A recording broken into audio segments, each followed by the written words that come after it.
Bonjour à toutes et à tous et merci de nous rejoindre sur Mundo TV 24, votre chaîne d'information de référence. Ensemble, nous allons décrypter l'actualité qui façonne notre quotidien. La bataille politique entre Félix Tshisekedi, président actuel de la République démocratique du Congo, RDC, et son prédécesseur Joseph Kabila est un conflit complexe qui cristallise les tensions profondes du pays. Cette rivalité, qui est passée d'une alliance au moment de la transition pacifique de 2019 à un affrontement ouvert, soulève des enjeux majeurs pour la stabilité politique, la gouvernance et la paix en RDC. Voici une analyse politique détaillée et approfondie de cette confrontation. Contexte historique et genèse de la rivalité. Joseph Kabila a dirigé la RDC pendant 18 ans, jusqu'à la première transition pacifique en 2019, avec l'élection controversée de Félix Tshisekedi. Avant cela, en 2018, Kabila et Tshisekedi avaient noué un accord politique fondé sur un compromis pragmatique.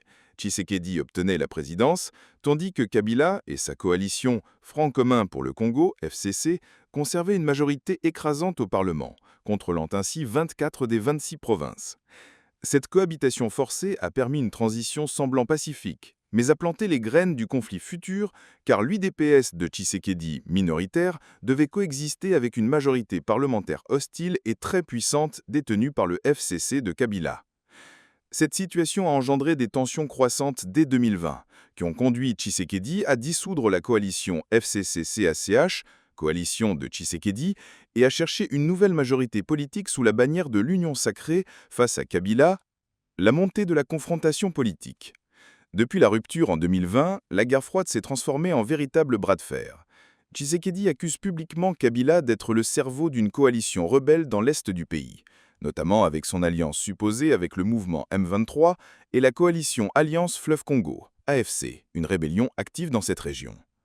Kabila réfute fermement ces accusations, mais sa présence à Goma, capitale de l'Est, et son soutien apparent à l'insurrection font craindre une déstabilisation accentuée du territoire congolais. Pour Tshisekedi, Kabila chercherait à revenir au pouvoir par la force en s'appuyant sur ces rébellions, faisant ainsi d'une ancienne querelle politique une menace sécuritaire directe. Par contrepartie, Tshisekedi mise sur un soutien international, notamment américain, pour contrer cette influence rebelle et propose des accords économiques, comme un deal minier, pour obtenir un appui politique extérieur. Par ailleurs, il a su rassembler une nouvelle majorité parlementaire et politique avec l'Union sacrée, marginalisant ainsi Kabila. Enjeux de pouvoir et stratégie. La rivalité incarne aussi une bataille historique pour la maîtrise du pouvoir. Kabila, qui a dominé la scène politique congolaise pendant presque 2 décennies, refuse symboliquement et politiquement de disparaître. Sa stratégie semble reposer sur une combinaison de tactiques. Rester dans l'ombre, tout en menant une opposition frontale à Tshisekedi, exploiter le conflit dans l'Est comme levier politique et mobiliser ses réseaux au sein de l'armée, du parti PPRD et des institutions provinciales. Pour Tshisekedi, il doit composer avec un passé de faiblesse initiale et d'humiliation, marqué par un pouvoir limité et un parlement hostile. Sa montée en puissance politique après 2020 s'est faite par la reconquête progressive des leviers d'État.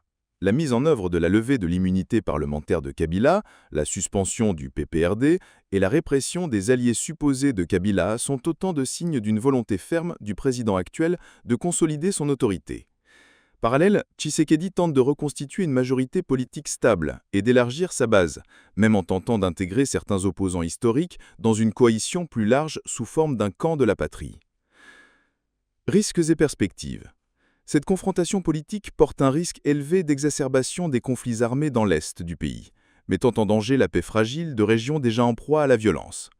La question d'une réconciliation véritable entre les 2 anciens présidents semble lointaine à cause du climat de méfiance profonde et du contexte judiciaire, Kabila étant menacé de poursuites pour trahison.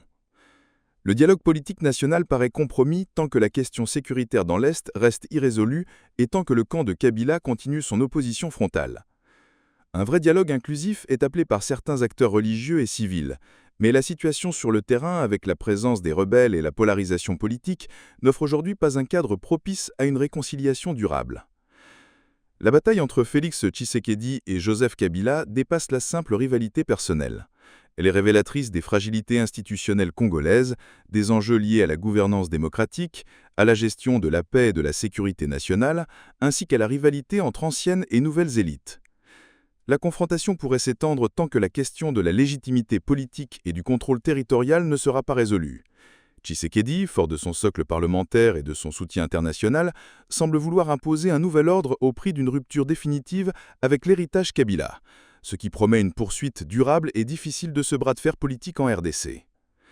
Merci de nous avoir suivis sur Moundou TV 24. Si ce reportage vous a plu, n'hésitez pas à liker, vous abonner et activer la cloche de notification pour ne rien manquer. Un grand salut et toute notre gratitude à vous, chers abonnés fidèles de la chaîne.